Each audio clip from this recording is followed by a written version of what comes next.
ಕಟ್ಟಿರುವ ಗುಡಿಯಲ್ಲಿ ಹುಟ್ಟಿರುವ ಮಡಿಯಲ್ಲಿ ಸುಟ್ಟ ಧೂಪ ದೀಪದಿ ಶಿವನಿಲ್ಲ.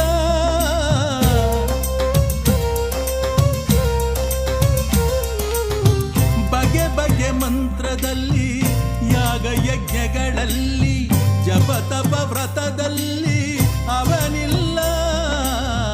ಮಣ್ಣ ಕಣ ಕಣದಲ್ಲೂ ಜೀವ ಜೀವಗಳಲ್ಲೂ ಒಳಗಿನ ಕಣ್ಣಿಗೆ ಕಾಣುವಾತನು.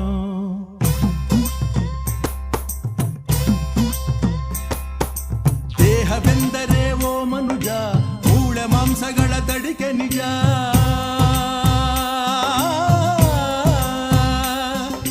ಮನಸ್ಸು ಆಸೆ ತುಂಬಿದ ಕಣಜ, ಮೋಹದಿಂದ ದುಃಖವು ಸಹಜ.